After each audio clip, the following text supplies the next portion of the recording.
Welcome, ladies and gentlemen. If you are watching this, Anthony Santander is a Toronto Blue Jay. We talked about it on the podcast. We hinted at it. Some may even make the argument that we goddamn knew that this was going to happen. Avery, what was your first reaction when you officially saw? Because the thing is, which sucks is, in our mind, he was already a Blue Jay.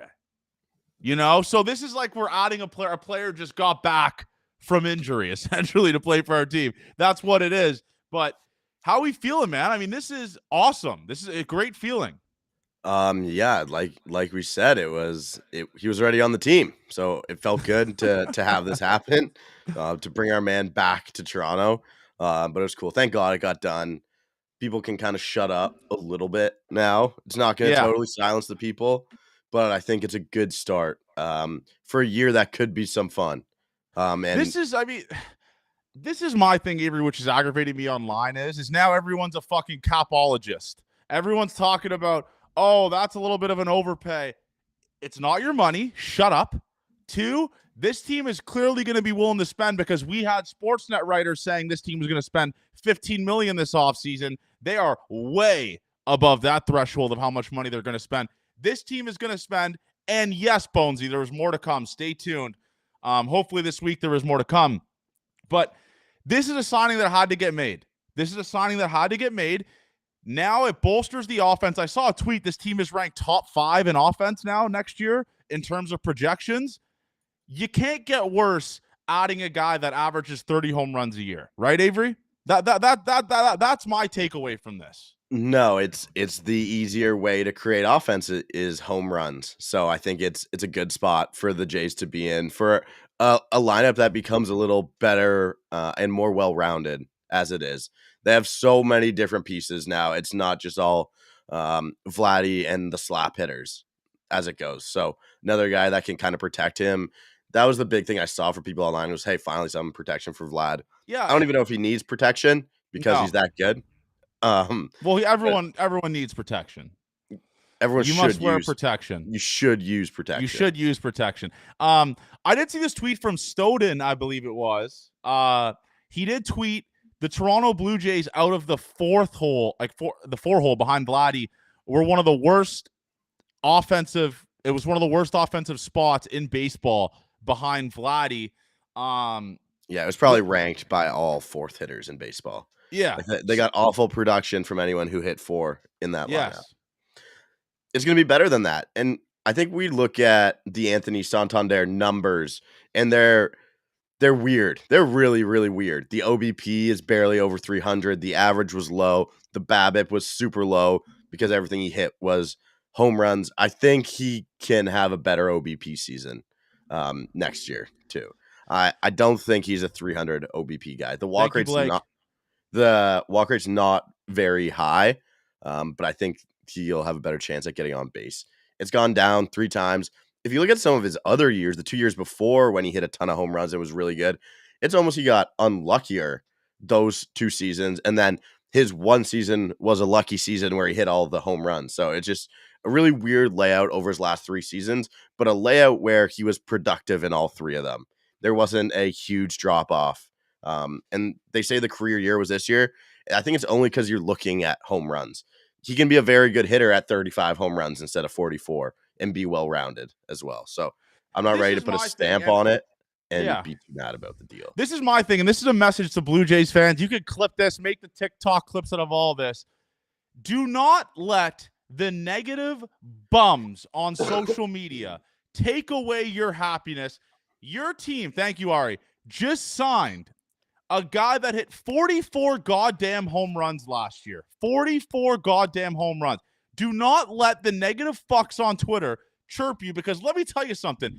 If Santander ended up elsewhere and signed for the exact same amount of money, the negative people on social media were saying Ross Atkins couldn't match that. Ross Atkins a bum. Ross Atkins this. Ross Atkins that. And Nando, welcome to the block list on YouTube. Every fucking time we have a live, this bum is in here talking shit. Get the fuck out of here.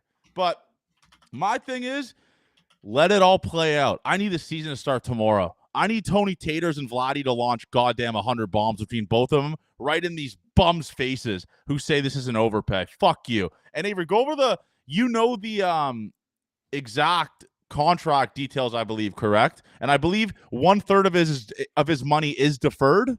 Yeah, it's crazy that other teams other than the Dodgers can do that too. He's 5 by 92 and a half with an opt-out after 3 years. So if he opts out over 3 years, that means he's played the best baseball of all time. Which is awesome. Yeah, you almost want it to have the chances. Is he going to opt out because he has a chance to make himself more money on the next contract, and then that and then we get another big free agent. Yeah, then he did some awesome things for this team if he's going to go through with an opt-out really only benefits the player, because if he's bad, then he's not going to opt out. Like, and the thing that's awesome is man, this guy is a hitter that we've been killing for. And I saw someone talk about this. Well, the last time the Jays kind of signed a thumper out of free agency that you knew was going to come in and hit home runs was really Marcus Semien, and that's almost 4 years ago they did that, Avery. 2021. Like, we got to be happy and excited about this, man. The guy is awesome. We all remember that grand slam he hit off of Nate Pearson at the Rogers Center into the second deck. This dude is unbelievable. And when you can add that to any team, when you add that to a team that was so dog shit to watch offensively, I don't see how you can kind of spin zone this as to not being a positive, Abe. That's where I'm at. Yeah, it's the thing I like to tell YJs. He makes this team better opening day 2025. And that's kind of where I wanted to take things. Who cares about the contract at that point? I know we hate the Springer deal. But again, 5, it's pretty much under every projection people said. So yeah, again, if you see people online telling you the Blue Jays are desperate and they're going to throw money at anyone, they didn't have to throw a ton more money at Anthony Santander. They had to give him the extra year. They had to give him the extra year with that opt-out option. Yes, exactly. So like, it's not, it's not, at no point do I think this is a bad deal. And at no point do I think they're close to being done with adding some extra pieces for this team. It's obvious Ross knows it's the last straw. He's done. If they suck. It's and it's kind of in a fun spot to be in if they go out and get another big bat and Max Scherzer or something like that. Scherzer, I'm starting to think would be a lot of fun. How close are you to thinking like Max Scherzer is going to be a Blue Jay here? Because I think it's pretty close. I think, again, what I'm hearing is I think the Santander domino needed to fall first, and you got to show a guy like Max Scherzer, who's an aging veteran, who obviously has a couple World Series already, that you're serious of winning. And I think a Max Scherzer move or a Santander move, obviously that domino falls, and you could kind of sell Max Scherzer on this kind of core this team has, right?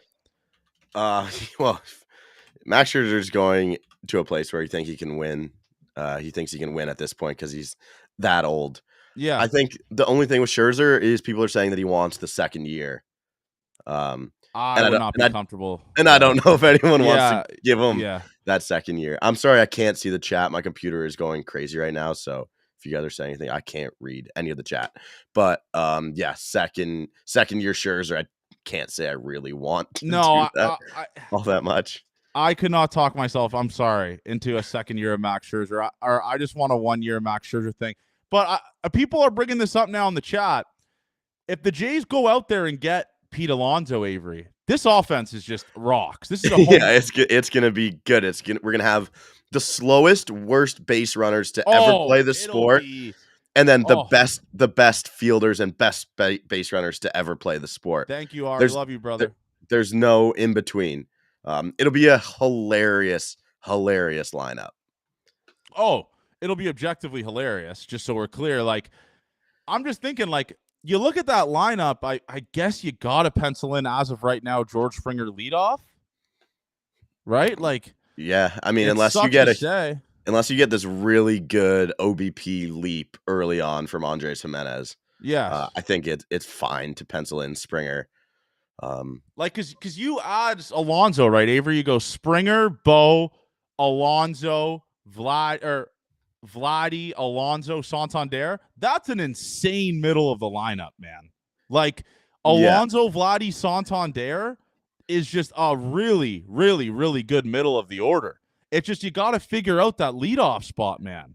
Like Springer, I can't pretend anymore. I can't pretend to love the guy. It's like, No, I know, but what if he plays well? Like that's the only point we're at, and then you change off of it.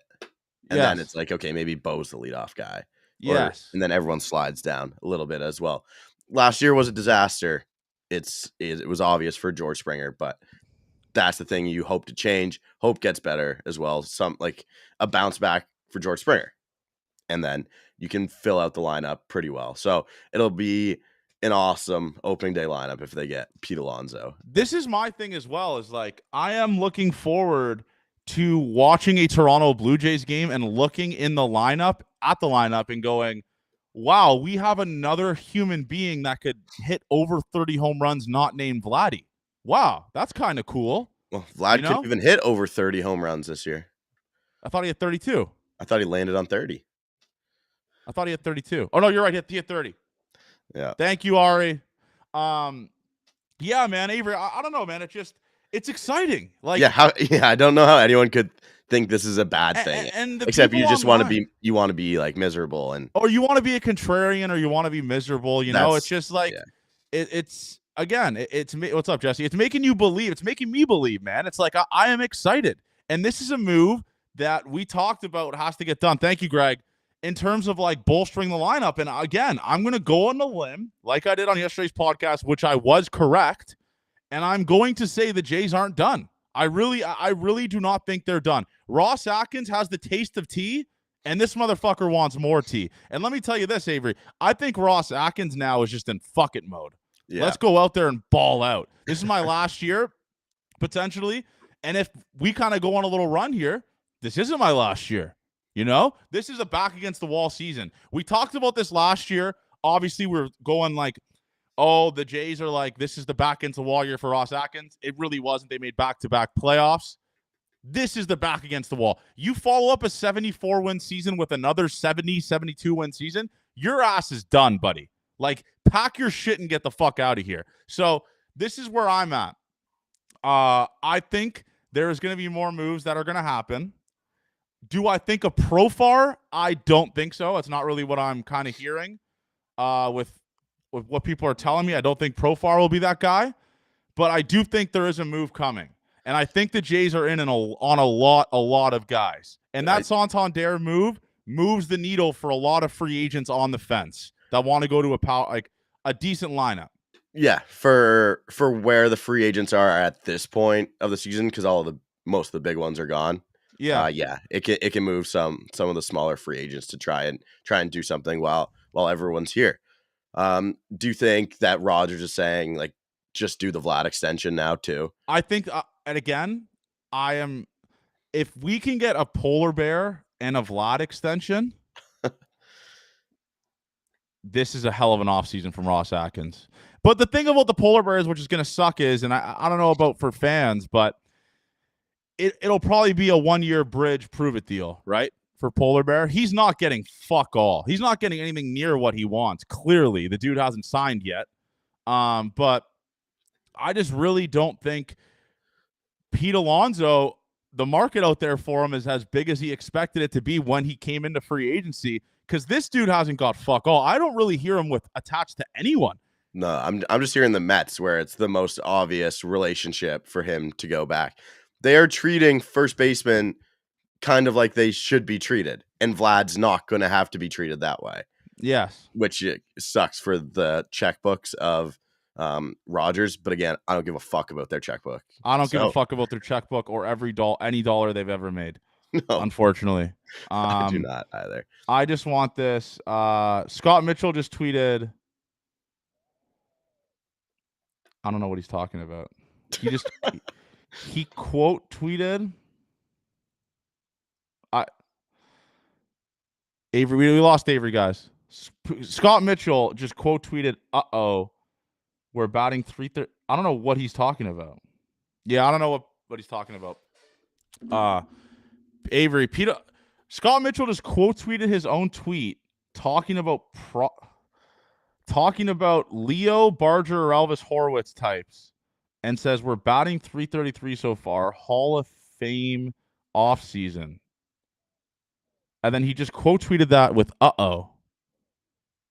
There we go, Spencer. I don't know what the fuck Scott Mitchell's talking about. I really have no idea what the fuck this tweet is about. But it's a very weird, misleading tweet. Maybe someone's getting dealt. Yeah, interesting. My internet's just not working either. Whatever's going on here. I'm really not sure what's going on with this Scott Mitchell shit that he just tweeted, but it's throwing me for a loop. Maybe Jimenez or Elvis got traded. I'm honestly not sure. I would low-key want Elvis to play in a lineup like this if it's all just thumpers. Fuck it, let's hit 1 million home runs. Yeah, it's fair. But out of the remaining guys, Alonso, Flaherty, Scherzer, Bregman, who do you want the most, or who do you think makes the biggest impact on this team going into next year? Oh man, I'm starting to. Yeah, I just think Alonso could be an awesome fit for this season. I don't know if you can take on both of Bregman and Santander at 5+. Like I know Santander's 5, and then if Bregman wants more than that as well, it would be crazy. I don't think they can do both of them. Yeah. Dude, again though, I will say this, Avery. I know the contract will have a lot of term, and it'll end up like a Springer contract later in his years. Alex Bregman in this lineup rocks. He played great defense there at the hot corner too. Yeah, and he rakes, right? Like, I'm just thinking about that infield. Obviously, you got Jimenez at second, Bo at short, Bregman at third, or Vladdy at first with Alonso DHing or Santander DHing with Kirk. That's a really good fucking lineup. You know? It is. It's really good. That's where I could talk myself into. I mean, I would love Bregman. It's weird that the Red Sox are blue ballsing this. Like, he's most like obviously should be a Red Sox, right, Ave? But they are just not pulling the trigger on him. I don't know what's going on with the Red Sox and Alex Bregman, but a very weird dynamic going on there. But listen, man, Blue Jays fans, enjoy this. Enjoy this. The last time we signed a power bat was Marcus Semien in 2021, and we all know how that fucking turned out. Last year, no power besides Vladdy. 2022 or 2023, the year we made the playoffs, no power in the lineup besides Vladdy, who was even mediocre. 25 home runs, I think he had, or 22 home runs. We got a guy that has been a consistent power hitter the last 3 years. Look at highlights of this dude, Anthony Santander, at the World Baseball Classic. This dude was launching baseballs off of Sandy Alcantara into the second deck, 99 on the hands. My advice to you, Jays fans, is enjoy it. Don't listen to the negative bullshit people are saying that are just complaining to complain, and have as much fun as possible watching Anthony Santander highlights, because this is a massive addition to a lineup that most definitely needs power, and that's what he provides. Thank you guys for tuning in. We love you guys, man. We appreciate it. Thank you for the wait on the live stream. Obviously, we have jobs. We can't do both. But Gate 14 forever. Hopefully next time we're talking to you boys, the Toronto Blue Jays have another signing. But I'm not going to go out on a limb and call it happening. But stay tuned. There's more happening under my belief. So love you guys. Thank you again, Ari. We'll talk to you guys next time there's a signing or on Sunday night.